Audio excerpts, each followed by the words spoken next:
kuna ulinzi mkubwa wakati tuko uwepo wa Mungu. Amen. Amen. Combien de combats tu as loupé? Magomvi ngapi ulilusa? Être dans la maison de Dieu, Kuwa nyumba ya Mungu, il y a une grande bénédiction par rapport à una ça. baraka mkubwa kuelekea Le hilo. respect de l'air dans la présence de Dieu Kuheshimia muda uwepo wa fait que Mungu nous puissions bénéficier de beaucoup de choses. inafanya tupatie mobia mingi. Parce que c'est un engagement que nous prenons avec Dieu. Juu ni mpango tulichukua pamoja na Nous Mungu. avons dit à Dieu, Tulimwambia Mungu à 9h au plus tard nous commençons. 9h tunaanja, Mais pour tous les ouvriers, lakini juu ya batenda kazi c'est wote déjà 8h15 nous ni sommes. 8h15 tunashafika. Amen. Amen. Tu vas te rendre compte que la semaine tu n'étais même pas. Utaona ya kusema hata muwiki haukuwa pata Et hapo, le dimanche, lakini tu Jumapili dois te dire, je dois être parmi les premières personnes. wewe unakia kusema unapaswa kujiambia, unapaswa katikati ya wale watafika wa kwanza. Que Dieu nous bénisse. Mungu atubariki. Que Dieu nous bénisse. Mungu atubariki. Là, ça ne nous permet même pas de parler par rapport à ce que nous avons prévu. Hapa haidurusu hata tusemezee vyenye tulitayarisha kuona muda. L'Église de Dieu, faisons-nous violence Kanisa ya Mungu tujikazeni, pour que nous puissions bénéficier de ce que Dieu a prévu. njoo tufaidike na vile Mungu alitayarisha juu yetu. Le dimanche passé, Jumapili ilipita nous avons parlé sur quelque chose tulisemezea juu ya kitu et nous avons tiré dans le livre de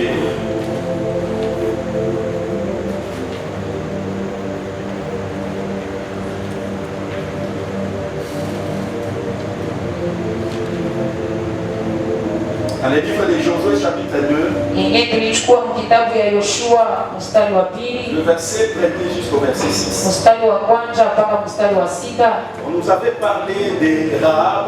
Balituambiaka mambo ya Rahabu. Nous savons tous que Rahab, Tunajua kote ya kusema Rahabu, comme la Bible le décrit, vile Biblia inasema c'était une femme prostituée, ilikuwa mwanamke mkaba, mais qui aimait le Seigneur. lakini mwenyewe alipendaka Bwana. Parce que si vous écoutez ce que Rahab a fait sortir de sa bouche, Juu kama mnasikia venye Rahabu alisema mkinywa chake, quand elle a accueilli les espions qui étaient venus, wakati alipokea wapelelezi wenyewe walikaribia espionner la ville de Jéricho. juu ya kwenda kuchunguza hiyo mji wa Parce Yeriko. que déjà dans le plan de Dieu, Dieu avait donné Jéricho. Matayarisho ya Mungu, Mungu alikuwa kupeleka Yeriko kwa watoto wa Israeli. Ce n'est pas parce que tu n'as pas encore possédé ce que Dieu a dit ou t'a donné. Haiko njuu au yashika bado kile Mungu alisema wala kile alikupa. Cela ne veut pas dire que Dieu ne te donnera pas. Basi ile ndio inaonyesha kusema Mungu atakupa. Ce n'est pas parce que la prophétie qui a été sortie à ton endroit Haiko njuu nabii walisema juu yako ne s'est pas encore réalisé hayatimizika bado,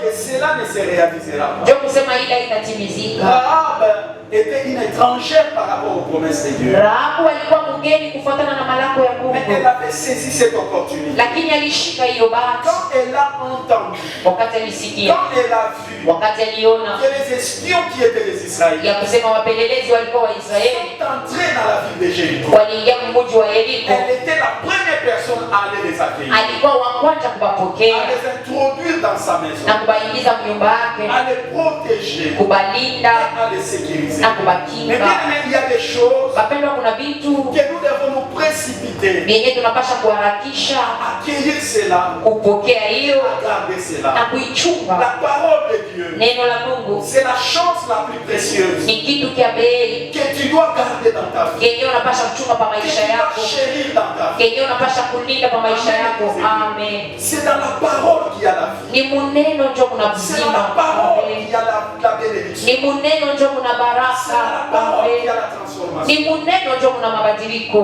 Aimons Dieu. Tupendeni Aimons Mungu, sa parole. tupendeni neno lake. N'est-il pas écrit Haiandikiwi que tout passera, ya kusema vyote vitapita, passera, yote mais itapita, ma parole lakini neno langu demeurera éternellement. itadumu milele. Amen, Église. Amen. Amen, Église. Amen. Rahab a accueilli ces hommes Rahabu akapokea wale et il watu les a gardés. na alibachunga. La Bible nous dit, Biblia inasema la nouvelle est arrivée jusqu'au roi. habari ikafika mpaka kwa mfalme, Il a compris alielewa qu'il y avait des espions qui étaient en ya kusema kulikuwa wapelelezi waliingia. Amen. Amen. C'est là que nous voulons développer ce matin. Njo penye tunataka kusemezea hii Nous asubuhi. retournons dans Josué chapitre 2, Tunafika mu Yoshua mstari wa pili, verset 1er jusqu'au verset 6. Josué chapitre 2 Nous sommes debout du premier Au 6e, je lis la parole de Dieu au nom de Jésus. Amen. Josué, fils de Nun, fit partir secrètement des Sittim 2 espions en leur disant: allez examiner les pays et en particulier Jéricho. Ils partirent et ils arrivèrent dans la maison d'une prostituée qui s'est nommée Rahab et ils y couchèrent.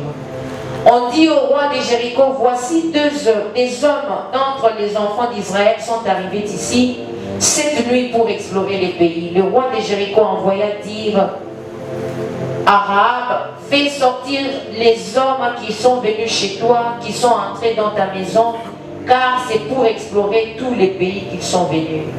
La femme prit les 2 hommes et les cacha. Elle dit: il est vrai que ces hommes sont arrivés chez moi, mais je ne savais pas d'où ils étaient. Et comme la porte a dû se fermer de nuit, ces hommes sont sortis, j'ignore où ils sont allés. Hâtez-vous de les poursuivre et vous les atteindrez. Elle les a fait monter sur le toit et les avait cachés sous des tiges de lin qu'elle avait arrangées sur le toit. Amen. Amen. 9. À notre entrée dans les pays, attache ces cordons de fil cramoisis à la fenêtre par laquelle tu nous as fait descendre et recueille auprès de toi dans ta maison ton père, ta mère, tes frères et toute la famille de ton père. Si quelqu'un te sort de la porte de ta maison pour aller dehors, son sang retombera sur ta tête et nous en serons innocents. Mais si on met la main sur l'un quelconque de ceux qui seront avec toi dans la maison, son sang retombera sur notre tête. Amen. Amen. Église de Dieu, nous avons besoin de cela. Parce que nous sommes en train de vivre dans un monde où il y a plein d'insécurité. Voilà pourquoi tout le monde veut mettre des sentinelles, veut être protégé par la police à cause de la sécurité. Mais nous savons que la sécurité est en Jésus. Parce que même ceux qui nous gardent, à un certain moment ils dorment, à un certain moment ils somnolent. La vraie sécurité est en Jésus. Amen. Amen. Amen. Ici nous avons vu quand Rahab a accueilli ses 2 espions. Les 2 espions symbolisent quoi? Les 2 espions symbolisent l'eau et le sang qui avait coulé dans les corps de Jésus. Parce que nous sommes sans ignorer, je vous avais dit, la maison de Rahab symbolise le corps de Jésus. Or, le corps de Jésus, la Bible nous dit à la croix quand on l'avait crucifié. Quand les soldats étaient partis pour rompre ses pieds, ils sont arrivés et ils ont trouvé que Jésus était déjà décédé. On peut nous lire cela dans Jean chapitre 19, 34 pour plus de compréhension. Jean 19, le 34e verset. Je lis la parole de Dieu au nom de Jésus. Mais un des soldats lui perça les côtes avec une lance et aussitôt il sortit du sang et de l'eau. Celui qui l'a vu en a rendu témoignage et son témoignage est vrai. Et il sait qu'il dit vrai, afin que vous croyiez aussi. Amen. Amen. 1 Jean 5, 6 à 7.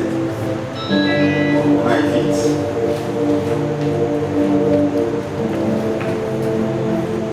Quand le soldat est arrivé à 5, le verset 6 à 7. 6 à 7, je lis au nom de Jésus. C'est lui, Jésus-Christ, qui est venu avec de l'eau et du sang. Non avec l'eau seulement, mais avec l'eau et avec le sang. Et c'est l'Esprit qui rend témoignage parce que l'Esprit est la vérité. Car il y en a 3 qui rendent témoignage. Amen. Pour entrer dans la maison de Rahab, c'est le plan de révélation. La Bible nous présente cela comme l'eau et le sang qui avaient coulé à la croix. Les soldats, quand il a percé Jésus, il y a un phénomène qui s'est passé. Il y a l'eau qui était sorti. Il y a le sang qui était sorti. Et la Bible nous dit, l'Esprit rend témoignage à ces choses. Parce que ce n'était pas seulement l'eau et le sang. Il y a trois choses qui rendent témoignage. La troisième des choses, c'est l'Esprit de Dieu qui rend témoignage à ces choses. Mais bien aimé, on peut comploter contre toi. On peut planifier le mal contre toi. Mais sache que l'eau et le sang qui a coulé, pour que toi tu aies la victoire, pour que toi tu aies la sécurité, même si tu étais inconscient, même si tu ne savais pas, laisse-moi t'annoncer une bonne nouvelle. La troisième des choses, qui est l'Esprit de Dieu, qui rend témoignage. Amen. Qui rend témoignage à ces choses. L'Esprit de Dieu t'aidera. Voilà pourquoi tu peux être quelqu'un qui ne connaît pas ce qu'on est en train de projeter. Mais même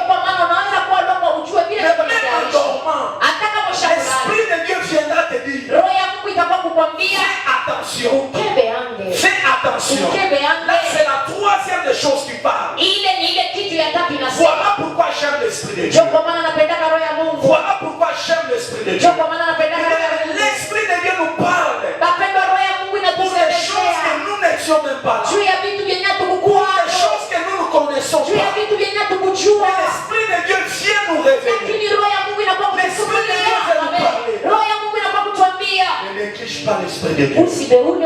Sois connecté à l'Esprit. Rahab qui était étrangère, comment elle a su, comment elle a compris que ces deux personnes, je ne dois pas les négliger, je ne dois pas les réfléchir. Comment elle a su? C'est l'Esprit de Dieu. Amen. Désirons l'Esprit de Dieu. Peuple de Dieu, tu ne peux pas servir le Seigneur. Tu ne peux pas espérer être sécurisé si l'Esprit de Dieu ne te conduit pas. Si l'Esprit de Dieu ne te dirige pas. Voilà pourquoi tu entres dans certains chemins.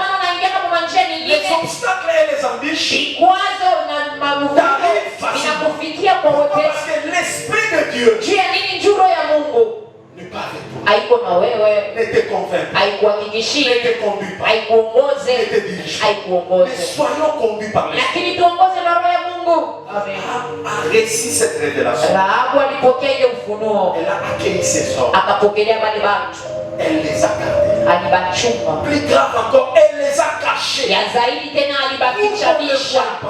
Pour qu'on les découvre. Donc elle a porté cette responsabilité. Elle n'a pas dit on pourra venir m'arrêter à cause de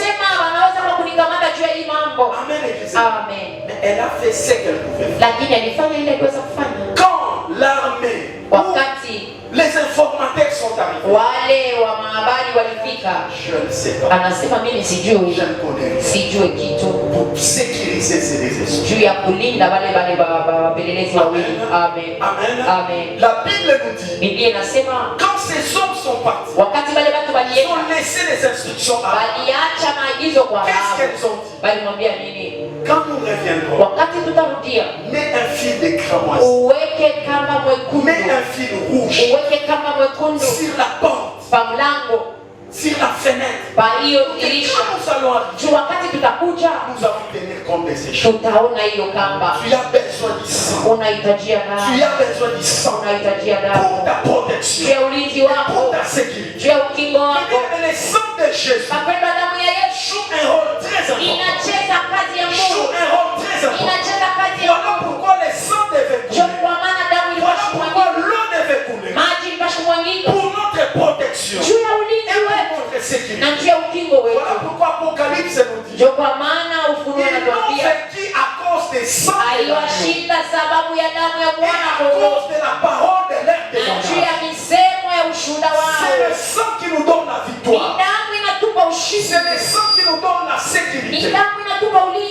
Qu'est-ce qui cherche à te déstabiliser, appelle le sang de Jésus. Appelle le sang de Jésus. Mais bien aimé, tu ne peux pas dormir sans appliquer le sang. Tu ne peux pas te reposer sans couvrir ta maison avec le sang. Parce que tu ne sais pas qu'est-ce qui est préparé pendant la nuit. Parce que tu ne sais pas qui viendra pendant la nuit. Mais pendant que nous nous dormons, il y a des gens qui circulent. Il y a des esprits qui circulent. Qui cherchent où entrer. Qui cherchent où aller détruire les choses. Il y a beaucoup de gens avec qui nous nous réveillons. Ils sont des combattants. Amen. Parce qu'il y a des choses qui se sont produites. Parce qu'il y a des choses qui ont été faites. Mais nous savons, avec le sang de Jésus, quand nous appliquons cela dans nos maisons, nous sommes sécurisés. Nous sommes sécurisés. Tout celui qui viendra, il ne te verra pas. Il ne te touchera pas. Parce que le sang de Jésus est là pour te protéger. Appelle le sang de Jésus. À tout moment qu'il y a un danger, à tout moment que tu es dans une situation difficile, appelle le sang de Jésus. Amen. Le sang de Jésus est là pour nous. Et le sang de Jésus est là pour nous donner la victoire. Amen. C'est ça notre Dieu. Et les témoignages nous donnent la victoire. La Bible nous dit, la troisième des choses, c'est l'esprit qui rend témoignage. Quand tu vas confesser, quand tu vas parler, les témoignages que tu fais sortir, les déclarations que tu vas donner, ça va te donner la victoire. Amen. Ce que nous proclamons, ce que nous disons, c'est ce qui amène la victoire dans notre vie. Regardez tous ceux qui prononcent des choses négatives. Vous allez vous rendre compte que ces choses les suivent. Mais ceux qui confessent par la bouche que j'aurai la victoire, je suis sécurisé. Mais la sécurité les accompagne. Appelle le sang et confesse et proclame. Tu verras que Dieu va t'aider. Amen. Le monde est plein d'insécurité. L'insécurité est dans plusieurs domaines. Amen. Parce que le monde tel qu'il est là, nous qui ne volons pas, nous sommes en insécurité devant le monde. Est-ce que quelqu'un peut dire amen? Parce qu'il y a d'autres personnes pour eux, ils doivent voler pour sécuriser leur avenir. Ils doivent amasser des choses injustement pour que leur avenir soit meilleur. Mais toi qui ne voles pas, toi qui ne commets pas les fautes, selon le monde, tu as l'insécurité. La foi que toi tu as suivie, Dieu est avec toi. Parce que la sécurité n'est pas dans ce que le monde croit que c'est la sécurité. Parce que même ceux qui amassent la richesse, à certain moment, cette richesse ne le protège pas. Ne le protège pas. Nous avons vu des hommes bourrés d'argent. Mais quand il les a touchés, même leur argent n'a pas pu les protéger. Mais Jésus-Christ, à travers son sang, nous avons la victoire. Nous avons la victoire. Le sang de Jésus, quand ça travaille en toi, ça peut enlever ce que le monde ne peut pas enlever. Amen. Le sang de Jésus peut te sécuriser. Là où tu étais en insécurité. Amen. Écoutez les témoignages. Quel est le médicament qu'on a déjà donné pour le cancer? Mais le sang de Jésus, le nom de Jésus, guérit cette maladie. Guérit ces maladies. Je parle à quelqu'un. Quel que soit le temps que ça prie, en appelant le sang de Jésus, le sang de Jésus est capable de tout. Le sang de Jésus est capable de tout nettoyer. effacer. Que cette maladie commence à quitter ta vie. Que cette maladie commence à libérer ta vie. Au nom de Jésus de Nazareth. Même s'il y avait des maladies cachées, même s'il y avait des maladies que tu ne connaissais pas, je t'annonce une bonne nouvelle. Que le sang de Jésus est capable d'enlever cela, est capable de nettoyer cela. Que les maladies cachées commencent à quitter. Que les maladies cachées commencent à quitter.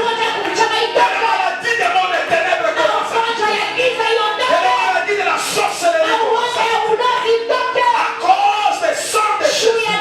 À cause des sangs de Jésus. Mais nous avons une richesse que nous n'arrivons pas à exploiter. Que nous n'arrivons pas à exploiter. Le sang qui a coulé, c'est pour nous donner la victoire. C'est pour nous sécuriser. C'est pour nous protéger. Amen. Amen. C'est très important. Parce que nous, par moment, nous vivons avec ignorance. La Bible nous dit, mon peuple périt. Dieu t'a déjà donné. Mais l'ignorance fait que le monde des ténèbres commence à s'échouer. Il dit, mais quand ils sentent que les sorciers, les esprits impurs, veulent te déranger, appelle le sang. Amen. Appelle ce sang. C'est la famille de la victoire. C'est la famille de la victoire. C'est la famille de la victoire. Nous sommes cachés en lui. Nous sommes sécurisés dans son sang. Celui qui viendra pour nous toucher, il verra ses sangs. Amen. Voilà pourquoi Dieu avait dit aux enfants d'Israël, prenez le sang de l'agneau, mettez cela devant l'élément, pour que quand l'exterminateur viendra, il passera outre. Mais c'était l'image des choses à venir. Si le sang de l'agneau pouvait faire que la mort puisse passer, si le sang de l'agneau pouvait faire que les enfants d'Israël aient la victoire, combien plus forte raison le sang de Jésus? À combien plus forte les raisons du sang de Jésus qui a coulé à la croix ne nous donnera pas la victoire? Ne nous donnera pas la victoire. Je te rassure ce matin, quel que soit le plan de mon éternel, le sang de Jésus va te sécuriser. Le sang de Jésus va te protéger. Le sang de Jésus va te protéger. Là où tu vas au travail, tu ne connais pas qui circule là-bas, tu ne connais pas qui passe là-bas. Je l'ai dit le vendredi, le monde est plein de jalousie, le monde est plein de la haine. Le simple sourire peut t'amener des amis. Anacheka kamini. Anaonyesha kamini. Le monde est compliqué. Le monde est compliqué. Il y a beaucoup de gens qui meurent. Nous pensons que c'est la volonté de Dieu. C'est la haine des hommes. C'est la jalousie des hommes. L'église et les frères sont très attention. Je dis à l'église le vendredi, veillez et priez. Veillons et prions. Parce que nous ne savons pas. Nous ne savons pas. Qu'est-ce qui est préparé? Qu'est-ce qui est préparé? Je lisais ma Bible. J'étais en train de méditer. J'ai lu dans 1 Samuel chapitre 11. Je vis David qui était sur les toits en train de regarder. Pendant que ses amis étaient partis, mais lui était en train de regarder. Amen. Mais tous les peuples étaient partis. J'exhorte l'église de Dieu.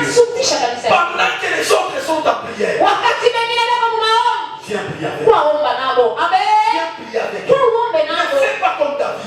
David est monté sur les toits. Il était en train de regarder ses filles. En regardant, il a vu des choses qui m'ont été. Il a envié la femme de Dieu. Pendant que les autres sont en train en train de pécher. Ne restez pas à la maison. Ne restez pas sans raison. Tu ne sais pas ce que l'ennemi planifie. C'est là que l'ennemi l'a eu. Regardez sur les toits. Tu prends la chaise, tu mets devant la personne. Qui est-ce que tu attends? Qu'est-ce que tu regardes? Tu vas regarder même ce qu'on ne regarde pas. Tu vas te croiser avec ça.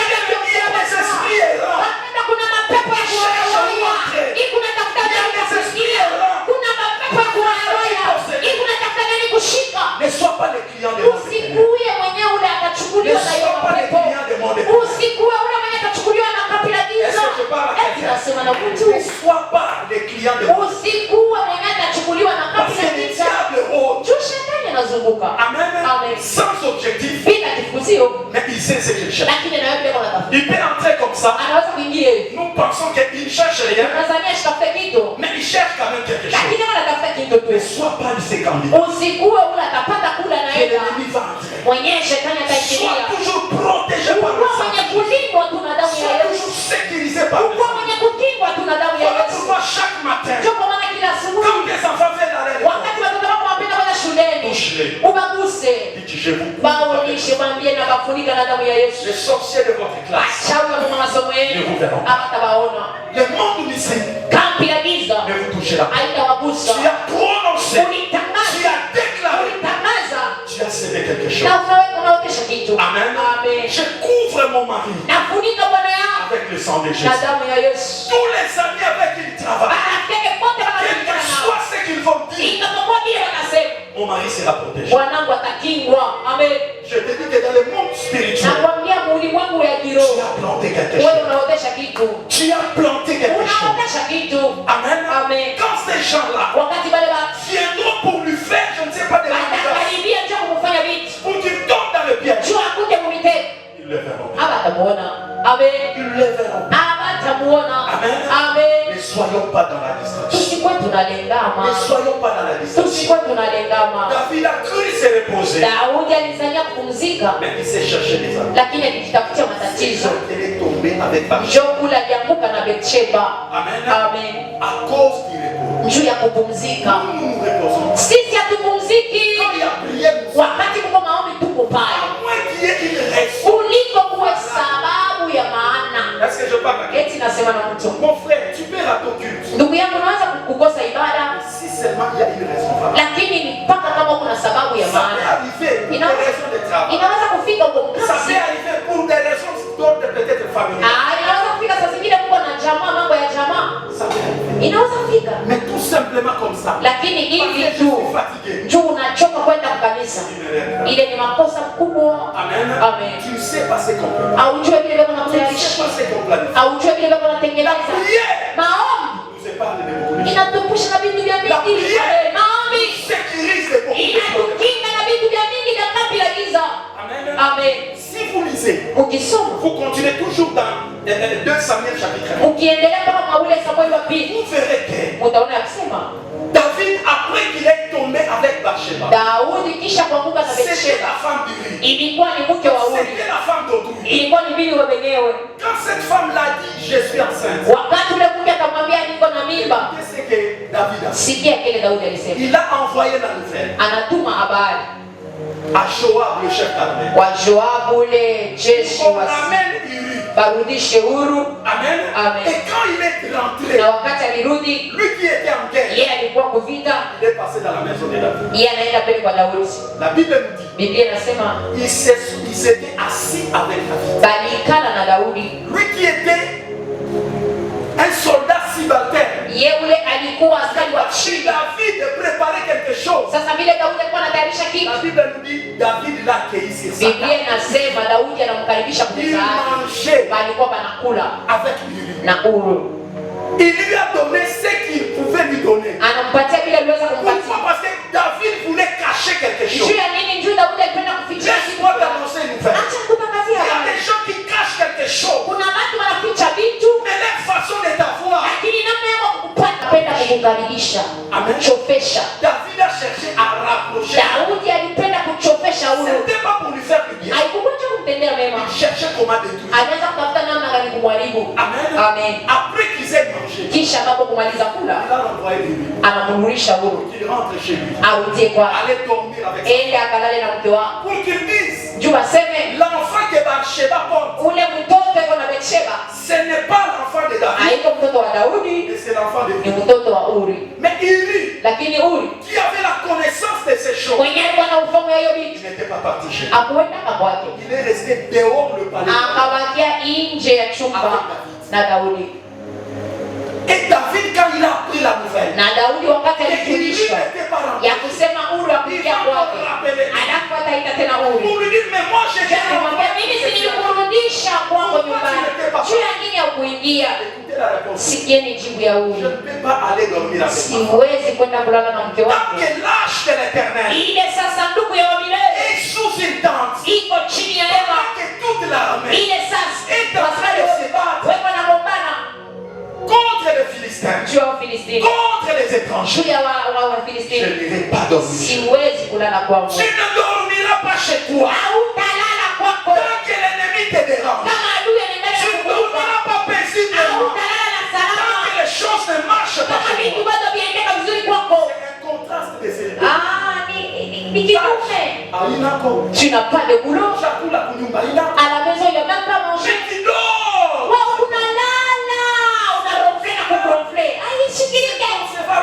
Il y a des choses quand nous constatons nous devons nous lever. Personne ne se lèvera sur ta situation. Si toi-même tu te lèves, allez dans la Kwambiaka, tout qu'on a combien, vérifie. Pour attirer tes mains à cette. Est-ce que je parle à quelqu'un? Beaucoup le disent pour attirer tes mains à cette. La plupart ne le font pas. Lève-toi pour ta chute. Lève-toi pour ton problème. Quand il y a prière, viens. Quand il y a prière, viens. Tu ne sais pas si cette prière, c'est ce qui va changer. Amen. Amen. La Bible dit pour la deuxième fois, Uri va être encore convoqué par le roi. Ces jours-là, on lui a donné de l'alcool pour qu'il puisse s'enivrer. C'est enivré. Il n'était pas toujours là. Et cette fois-ci, David a dit, je vais écrire une lettre. Je vais donner à Uri. Quand Uri va arriver sur les champs, vous mettrez Uri sur le premier plan. Pour que quand la miscade va arriver, que Uri puisse mourir. Est-ce que tu connais ce qu'on planifie? David qui mangeait avec Uri. Mais dans sa tête, il avait quelque chose. Tu connais la personne avec qui vous mangez? Tu connais la personne avec qui vous faites des affaires? Tu connais le cœur de tous ces gens? Le cœur de l'homme est tortueux. Qui peut les connaître? Qui peut les connaître? Le cœur de l'homme est méchant. Si l'Esprit de Dieu ne t'ouvre pas les yeux, tu vas tomber. Tu vas tomber. Voilà pourquoi nous avons besoin de l'Esprit. Tout celui que tu appelles ami, est-ce que réellement c'est un ami? Tu as besoin des sang de Jésus pour assurer ta sécurité, pour assurer ta protection. Tu as besoin de ce sang de Jésus. Il est parti. Joab l'a mis sur la première ligne. Ce qui m'a fait mal, David a écrit une lettre. Il a donné à Uri. Uri, au lieu qu'il soit vigilant, Uri, au lieu qu'il dise que je regarde, tu peux voir une lettre. Là où il y a ta condamnation. Lakini haujui sasa ni hukumu wako. Uko na mchunga mzuri. Unachunga hiyo barua vizuri. Inatokea kwa mfano. Qu'est-ce que tu tiens dans tes mains? Qu'est-ce que tu gardes dans ta main? Il y a des choses que nous gardons. Ce sont ces choses-là qui nous condamnent. Ce sont ces choses-là qui nous bloquent.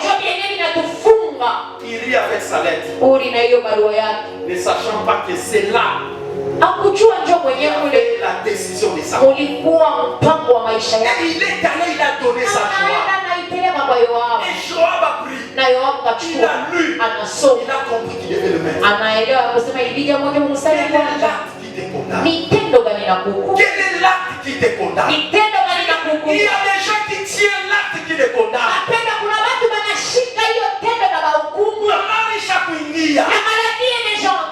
toi tu gardes. Tu gardes ces diagnostics. Oh, cette maladie à moi là, on a déjà dit. Mais tu te condamnes. Tu te condamnes. Amen. Amen. Il a gardé ça. Qu'est-ce que tu gardes dans tes pensées? Mais il y a des gens qui se sont bloqués et ils ont accepté ces choses dans c'est pas comme la grande sœur était morte. Je pense que c'est de la même manière. C'est pas comme lui, je pense que c'est dans le même angle. Où qu'on a capté tout la vie, on a tombé à notre. Mais c'est auprès de l'ennemi que tu es en train de. Amen. Amen. Amen. Amen. C'est comme ça qu'il y était. Lui-même a apporté l'acte de sa condamnation. Lui-même a amené la lettre de sa condamnation. Amen. Amen. Veillons. Église de Dieu, veillons. Soyons pas dans la distraction. 2024. C'est une année où tu dois veiller.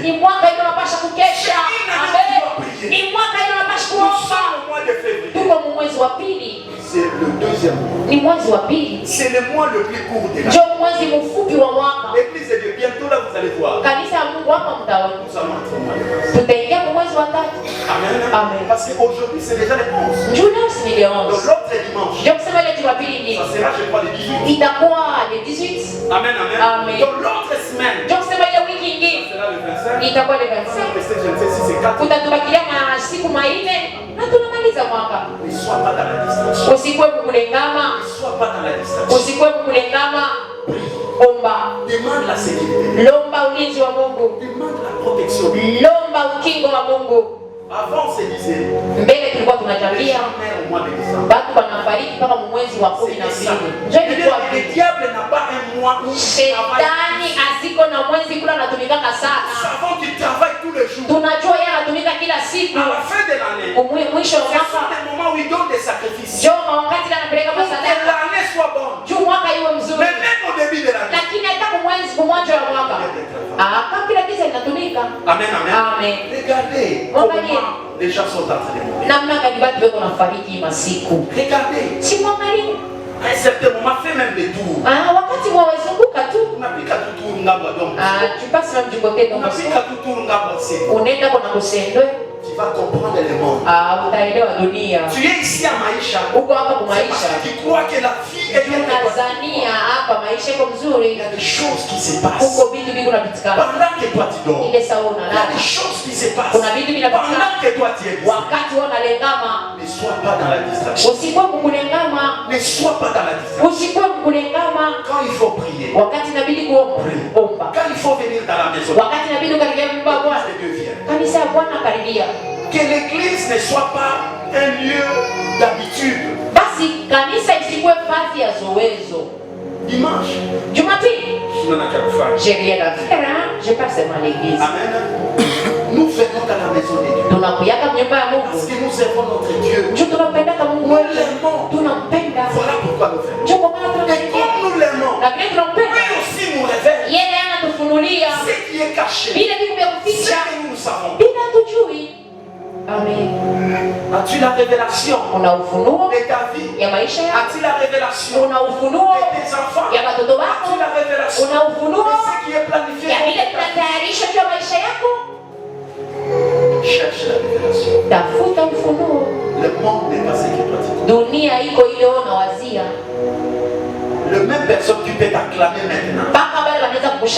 Les 2 minutes. La même personne peut devenir. Est-ce que je parle à quelqu'un? C'est ça le monde. Mais nous savons une chose. Nous n'avons pas peur de tout ça. Parce que Jésus est là pour nous protéger. Jésus est là pour nous épargner de toutes ces choses. Il n'est pas écrit. Ils vous feront la guerre. Ils ne vous vaincront pas.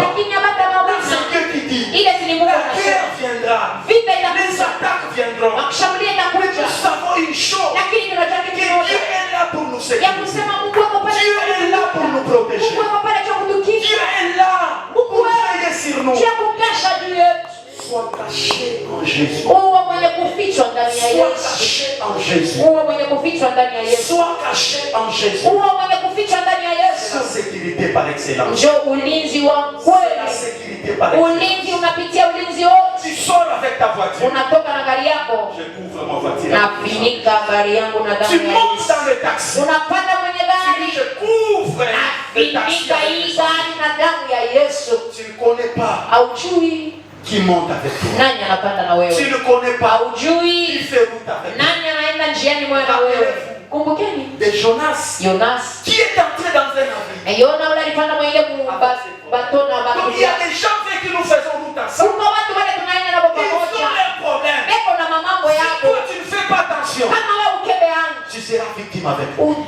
Est-ce que l'Esprit de Dieu parle? Dans tout ce que tu vas faire dans cette année 2024, Dieu Seigneur protège. je ne sais pas tu es dans quel appareil. Jonas avait ses problèmes avec Dieu. Mais il est allé monter dans un navire, il a venu ma femme et biashara. Je vous sens Bible. Cet navire était pour le commerçant. Il est navire, quand tu as ma biashara. Il est entré dans les affaires des commerçants. Ils ont commencé à aller. Banaza kwenda. Les navires commencent à aller. Alafu hiyo bato inaanza kutesa. Ils sont dit ceci. Bakatambia hivi. Allégeons peut-être ces navires. Tupunguzeni kwa kuzito kwa hii bato. Prenons nos affaires, nos marchandises, jetons. Maman, tu pars à Kasenga, tu achètes des histoires. Maman, on est là pour Kasenga, on a ma vie. On est là pour Tanzanie, on a ma vie. Tu as mtu moya tu. Unabeba biashara yako, unatupa. Tu es dans quelle embarcation? Uko ni mugari gani wewe? Cette année tu es dans quelle embarcation? Mwai mwaka mupi ushakupanda na banani? Kebange. Fais tes attentions. Ukebeange. Unapanda kumotoka. Tu montes dans un véhicule. Oui, applique les sons de Jésus. Parce que tu ne sais pas. Tu ne sais pas. Tu entres dans une maison. Si j'ai les nyumba, couvre cette maison avec le sang de Jésus. Même si c'est une maison d'autrui. Parce que tu ne sais pas. Parce que tu ne connais pas. Tu risques d'entrer dans les combats que tu ne connais pas. Peut-être qu'on cherchait une personne dans cette famille. Et toi tu entres dans les combats que tu ne connais même pas. Quand on est arrivé, pas les purifiques, on cherchait quelqu'un de cette famille. Tu es entré aussi. On les a tous arrêtés, j'étais aussi dedans. Pour raison d'enquête. Dieu appelle la police. Amen. Amen. Que le sang de Jésus. Basi damu ya Yesu kufiche. Ikulinde. Que le sang de Jésus. Damu ya Yesu tuchunge. Commence ta journée. Anja siku yako. Demande le sang de Jésus. Kuomba damu ya Yesu. Est-ce que je parle à quelqu'un? Nasema na mtu. Ushilamuke kama uyaita damu ya Yesu. Ne te lève pas si tu n'as pas encore appliqué le sang de Jésus. Que mon chemin soit tapissé. Parce que tu ne connais pas qu'est-ce que tu vas. Tu as ujue ni nini utakutanisha nayo. Ils ont déjà tendu des pièges. Ils savent que le 10e véhicule qui va passer. Banajua gari ya 10 litapita. Njoo, c'est ce qu'ils vont attaquer. Amen. Amen. Peut-être toi tu es à la 9e. Saa zingine wako watamwa ile ya 9. Et puis banazamia ni ya 10. Et tu es là, tu suis là. Amen. Mais je t'annonce une bonne nouvelle. Lakini nakutangazia habari njema. Haitakufikia. Je t'annonce une bonne nouvelle. Nakutangazia habari njema. Que cela ne se fera pas dans ta vie. Ila itafanyika kwa maisha yako. Parce que Jésus est avec toi. Juu Yesu yuko na wewe. Lui qui a dit. Yeye alisema. Même si tu marches dans les eaux. Hata kama unatembea kwa maji. L'eau ne t'immergera. Maji haitakutumia. Si tu marches dans le feu ne te consume pas. Je t'annonce une bonne nouvelle. C'est Jésus qui est ta sécurité. Je t'annonce une bonne nouvelle. C'est Jésus qui est ta protection. Il tombe à ta gauche, il à ta droite. Toi, tu ne seras pas terre. Toi, tu ne seras pas terre. Mais tu verras seulement la rétribution des méchants. Tu verras seulement la rétribution des méchants. Et toi, tu vas échapper. Que Dieu le bénisse.